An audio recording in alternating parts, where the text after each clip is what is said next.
नमस्कार प्यारे बच्चों, हर घर पाठशाला में आपका हार्दिक स्वागत एवं अभिनंदन। मैं Kaviraj, lecture political science, government senior secondary school, Raili Jajri, district Hamirpur, Himachal Pradesh. प्यारे बच्चों, आज हमारा मुख्य विषय रहेगा नियोजित विकास की राजनीति, पॉलिटिक्स ऑफ प्लान डेवलपमेंट। इसके अंतर्गत आज हम अध्ययन करेंगे नियोजित विकास का अर्थ, योजना आयोग और NITI Aayog, meaning of plan development, planning commission and NITI Aayog.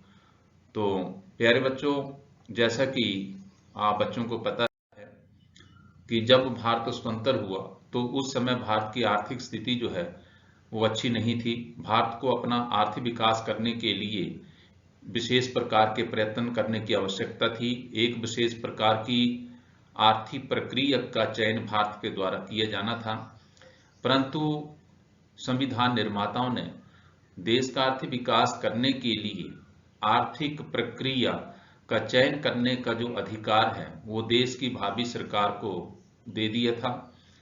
तो जब स्वतंत्र भारत की सरकार बनी तो उसके द्वारा जो है वो देश का आर्थिक विकास करने के लिए एक विशेष प्रकार की आर्थिक प्रक्रिया का चयन जो है वो सरकार के द्वारा किया गया था। तो उस पर बात करने से पहले सबसे पहले हम जानने का प्रयत्न करते हैं नियोजित विकास क्या होता है। नियोजित विकास से आप क्या समझते हैं? तो इसमें आपका जैसे कि इसकी जो परिभाषा है वो पंडित नेहरू के अनुसार नियोजित विकास का अर्थ चरणबद्ध विकास से है। एम.एन. रॉय के अनुसार नियोजित विकास से हमारा अभिप्राय समाज के सर्वांगीण विकास से है, जिसका प्रभाव जन सामान्य अनुभव कर सके। समाज का नियोजन में विश्वास उस समय ही हो सकता है जबकि यह सामाजिक आर्थिक विकास में परिवर्तन का उपकरण सिद्ध हो सकता है। अतः स्पष्ट है कि नियोजित विकास आर्थिक विकास की एक ऐसी प्रक्रिया है जिसके द्वारा हम निर्धारित लक्ष्य को निर्धारित समय सीमा में निर्धारित संसाधनों द्वारा प्राप्त कर सकते हैं। तो आपने नियोजित विकास का अर्थ जाना। ये ऐसे 2 नंबर का क्वेश्चन ऐसा कई बार एग्जाम में पूछे जाते हैं, तो विशेष रूप से आपने इसको समझने का प्रयत्न करना है। उसके पश्चात हम जानेंगे आर्थिक विकास की भारतीय प्रणाली की मुख्य विशेषताएं, अर्थात भारत ने अपना आर्थिक विकास करने के लिए जिस आर्थिक प्रक्रिया या आर्थिक विकास के प्रतिरूप का चयन किया उसकी मुख्य विशेषताएं क्या हैं। तो बेटा सबसे पहले है हमारा मिश्रित अर्थव्यवस्था, मिक्स्ड इकोनॉमी। स्वतंत्र भारत की सरकार ने अपने देश का आर्थिक विकास करने के लिए जो है मिश्रित अर्थव्यवस्था का चयन किया। मिश्रित अर्थव्यवस्था से हमारा अभिप्राय उस अर्थव्यवस्था से है जिसमें 2 प्रकार के क्षेत्रों का अस्तित्व होता है, सार्वजनिक क्षेत्र तथा निजी क्षेत्र। इस अर्थव्यवस्था में कुछ एक उद्योग और व्यवसाय सार्वजनिक क्षेत्र में स्थापित होते हैं और कुछ एक उद्योग और व्यवसाय जो है वो निजी क्षेत्र में स्थापित होते हैं। सार्वजनिक क्षेत्र में स्थापित उद्योगों तथा व्यवसाय का प्रबंध राजकीय निगमों के द्वारा किया जाता है और निजी क्षेत्र में स्थापित उद्योगों तथा व्यवसायों का प्रबंध जो है वो निजी स्वामित्व के द्वारा किया जाता है। इसे मिश्रित अर्थव्यवस्था कहा जाता है। तो स्वतंत्रता के पश्चात भारत ने जो है वो अपने देश का आर्थिक विकास करने के लिए मिश्रित अर्थव्यवस्था का चयन भी किया था। उसके पश्चात हम बात करते हैं नंबर 2 पर आर्थिक उदारवाद, इकोनॉमिक लिबरलिज्म। भारत ने चाहे मिश्रित अर्थव्यवस्था का चयन किया, परंतु 1991 के पश्चात भारत सरकार ने अपनी अर्थव्यवस्था को शक्तिशाली बनाने के लिए आर्थिक उदारवाद की नीति पर अधिक बल दिया है। इस नीति के अंतर्गत निजीकरण को प्रोत्साहित किया गया है और क्षेत्र में ऐसे उद्योग और व्यवसाय और सार्वजनिक क्षेत्र के ऐसे उद्योग और व्यवसाय जो घाटे में चल रहे थे उनका सरकार के द्वारा निजीकरण किया गया है और विदेशी कंपनी को भारत में पूंजी लगाने के लिए जो है वो अवसर प्रदान किए गए हैं, उनको अनुमति दी गई है तथा अपनी आर्थिक नीतियों को जो वो विश्व व्यापार संगठन की जो है शर्तों के अनुसार जो है वो ढाला गया है। तो इस प्रकार से जो है हमारा नंबर 3 पर है बेटा आर्थिक नियोजन, इकोनॉमिक प्लानिंग बड़ा सिंपल सा है कि भारत ने अपना आर्थिक विकास करने के लिए जो है वो आर्थिक नियोजन की प्रक्रिया को जो है वो ग्रहण किया है। 15 मार्च 1950 को जो है वो पंडित जवाहरलाल नेहरू की अध्यक्षता में योजना आयोग का गठन किया गया था। आयोग की स्थापना का उद्देश्य नियोजन द्वारा भारत के आर्थिक विकास को जो है विश्वसनीय बनाना था। आर्थिक नियोजन एक ऐसी प्रक्रिया होती है जिसके द्वारा हम प्राप्त साधनों या स्रोतों का अधिक से अधिक लाभ प्राप्त करने हेतु प्रयास किए जाते हैं। भारत ने अपने आर्थिक विकास के लिए पंचवर्षीय योजनाओं को ग्रहण किया था, परंतु जनवरी 2015 से अब योजना आयोग का स्थान जो है वो नीति आयोग ने ले लिया है। नंबर 4 पर कृषि, एग्रीकल्चर। कृषि भी आर्थिक विकास की प्रक्रिया का महत्वपूर्ण अंग होता है, क्योंकि देश के आर्थिक विकास में कृषि की महत्वपूर्ण भूमिका होती है। भारत की कुल राष्ट्रीय आय में लगभग 40% राशि जो है वो कृषि से प्राप्त होती है।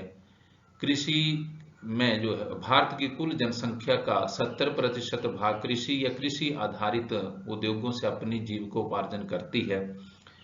स्वतंत्रता के समय भारत की कृषि की स्थिति अच्छी नहीं थी, काफी पिछड़ी हुई थी।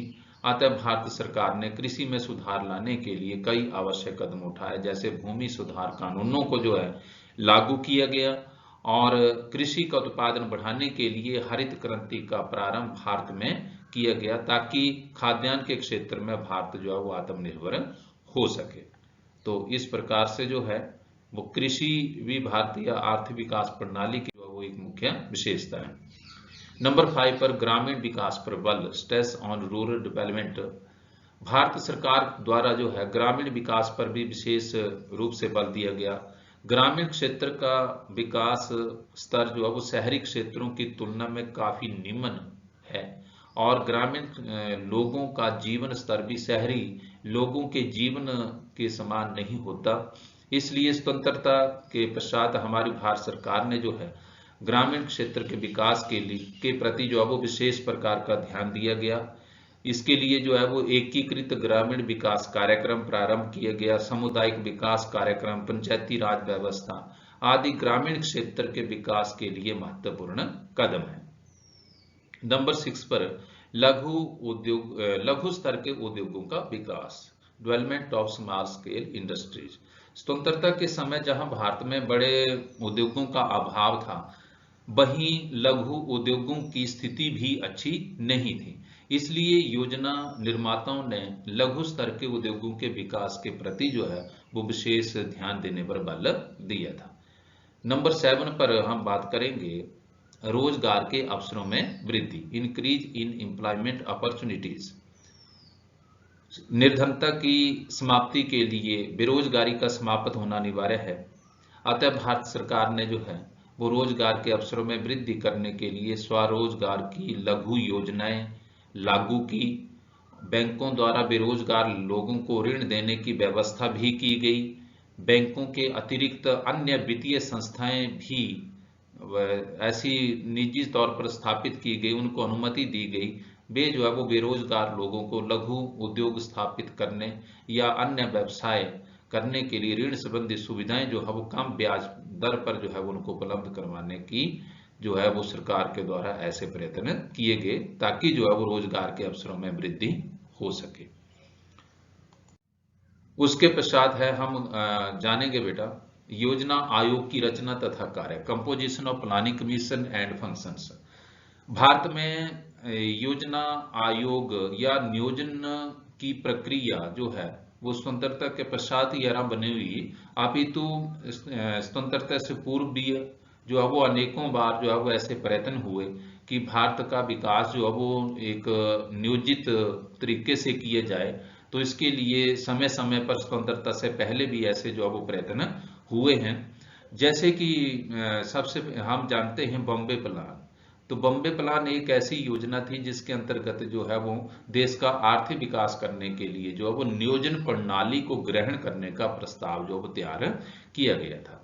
इसमें हमने जानना है जैसे बॉम्बे प्लान से आप क्या समझते हैं। द्वितीय विश्व युद्ध के दौरान 1944 में जो है निजी निवेशकों और उद्योगपतियों का एक समूह गठित हुआ, जिसने देश में नियोजित अर्थव्यवस्था को संचालित करने का प्रस्ताव तैयार किया था, जिसे कि बॉम्बे प्लान के नाम से जाना जाता था। मैं यह इच्छा जाहिर की थी कि सरकार औद्योगिक तथा अन्य आर्थिक निवेश के क्षेत्र में कुछ बड़े कदम उठाए और देश को नियोजित अर्थव्यवस्था प्रदान करके विकास की गति को बढ़ाए। उसके पश्चात हम बात करते हैं योजना आयोग की रचना, कंपोजिशन ऑफ प्लानिंग कमीशन। बहुत आसान है बेटा, ये इसको आपने समझने का प्रयत्न करना है। मैं थोड़ा सा आपको बता दूं कि भारत में योजना आयोग की स्थापना जो है वो की गई थी 15 मार्च 1950 को, और योजना आयोग के द्वारा देश का आर्थिक विकास करने के लिए जो है वो पंचवर्षीय योजनाओं को अपनाया जाता था। परंतु और अब तक भारत में जो है वो 12 पंचवर्षीय योजना का निर्माण जो है वो योजना आयोग के द्वारा किया गया। परंतु जनवरी 2015 से जो है वो योजना आयोग का स्थान जो है वो नीति आयोग ने ले लिया है। तो हम जानते हैं अब योजना आयोग की रचना कैसी थी। 15 मार्च 1950 को जो है वो भारत सरकार ने एक प्रस्ताव पारित करके योजना आयोग की स्थापना करने की घोषणा की।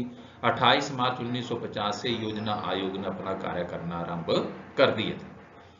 प्रारंभ में योजना आयोग में इसके सदस्यों की संख्या 6 थी और भारत के प्रधानमंत्री इसके अध्यक्ष होते थे।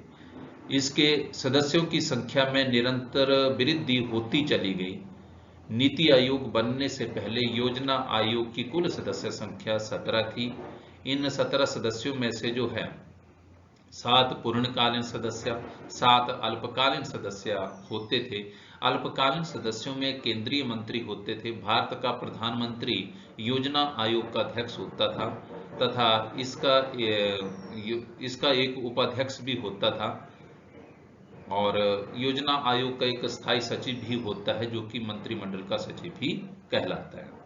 जनवरी 2015 में जो है वो योजना आयोग का स्थान जो है वो नीति आयोग ने ले लिया है। तो इस प्रकार से हमने प्लानिंग कमीशन के बारे में जाना।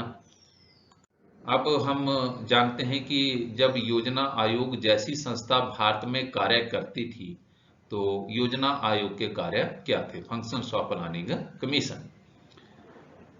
नंबर 1 पर जैसे देश में विद्यमान स्रोतों का प्रभावशाली और संतुलित प्रयोग करने हेतु पंचवर्षीय योजनाओं का निर्माण करना। तो पंचवर्षीय योजना बनाना जो है वो योजना आयोग का महत्वपूर्ण कार्य होता था। और उसके पश्चात है योजनाओं में प्राथमिकता निर्धारित करना। इसका मतलब ये है कि योजना में प्राथमिकता निर्धारित करना कि किस योजना में किस क्षेत्र को कितनी प्राथमिकता दी जानी, किस क्षेत्र को प्राथमिकता मिलनी चाहिए। जैसे कि प्रथम पंचवर्षीय योजना में कृषि को और द्वितीय पंचवर्षीय योजना में जो है वो औद्योगिकरण को प्राथमिकता दी गई थी। तृतीय पंचवर्षीय योजना में आत्मनिर्भर विकास को प्राथमिकता दी गई थी। और नंबर 3 पर योजनाओं को सफलतापूर्वक लागू करने के लिए तंत्र को निर्धारित करना, अर्थात साधनों को निर्धारित करना कि कैसे जो है वो हमने योजनाओं में रखे लक्ष्यों की प्राप्ति करनी और उनको सफल बनाना है। राष्ट्रीय स्रोतों का अनुमान लगाना और उनके प्रयोग के विषय में विधियों की खोज करना। नंबर 5 पर योजनाओं की सफलता का मूल्यांकन करना और यदि आवश्यक हो तो उनमें कुछ संशोधन करना ताकि वे अपने उद्देश्य में सफल हो सके। नंबर 6 पर देश के मानवीय एवं कुछ ऐसे मानवीय एवं प्राकृतिक रूप से ऐसे तत्वों का पता लगाना जो कि जो है वो देश के आर्थिक विकास में महत्वपूर्ण भूमिका अभिनीत कर सके।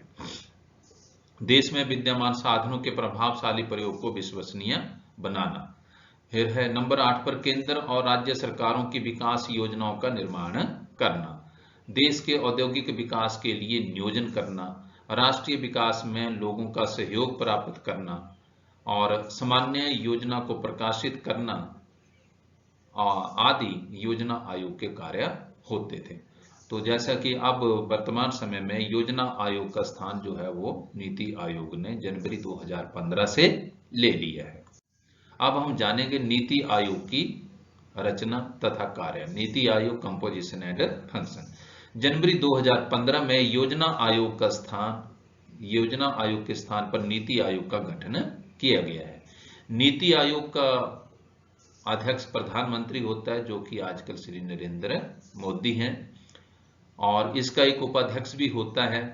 आयोग में 2 पूर्णकालीन सदस्य, 4 केंद्रीय मंत्री और 3 आमंत्रित सदस्य हैं। आयोग का एक मुख्य कार्यकारी अधिकारी भी होता है। तो ये योजना आयोग की रचना है।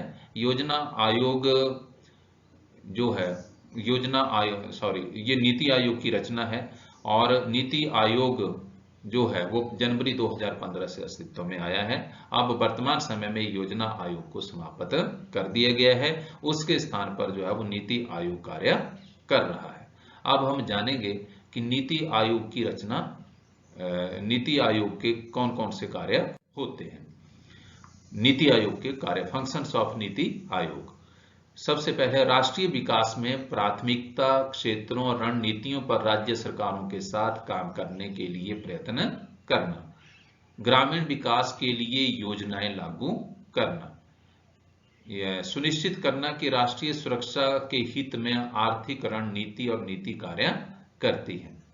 इसी प्रकार से आर्थिक नियोजन में राज्यों को अधिक महत्व प्रदान करना, ये सुनिश्चित करना भी नीति आयोग का कार्य है। इसी प्रकार से संघवाद को विकसित करना, जहां राष्ट्रीय और राज्य सरकारें उचित समन्वय और भेदभाव के साथ काम करती रहें। संघवाद को विकसित करना, जहां राष्ट्रीय और राज्य सरकारें उचित समन्वय रहे और बिना भेदभाव के साथ जो वो काम करती रहे। राष्ट्रीय और अंतर्राष्ट्रीय विशेषज्ञों, चिकित्सकों और अन्य भागीदारों की सहायता से ज्ञान, नवाचार और उद्यमशीलता का समर्थन करना, ऐसी प्रणाली का विकास करना भी नीति आयोग का कार्य है। इसी प्रकार से देश का आर्थिक विकास करने के लिए लागू होने वाले कार्यक्रमों और नीतियों के कार्यान्वयन में जो है वो सक्रिय रूप से निगरानी करना और उनका मूल्यांकन करना। इसी प्रकार से जो है देश का सर्वांगीण विकास सुनिश्चित करना। तो ये योजना नीति आयोग के कार्य थे। तो आज हमने जाना कि नियोजित विकास का अर्थ और आपका भारतीय आर्थिक विकास प्रणाली की मुख्य विशेषताएं, तथा इसके अतिरिक्त composition of planning commission and functions और नीति आयोग, उसकी कंपोजिशन और फंक्शन के बारे में हमने जाना। तो प्यारे बच्चों, आपने अच्छे ढंग से जो है इसको समझने का प्रयत्न करना है। थैंक यू बेटा।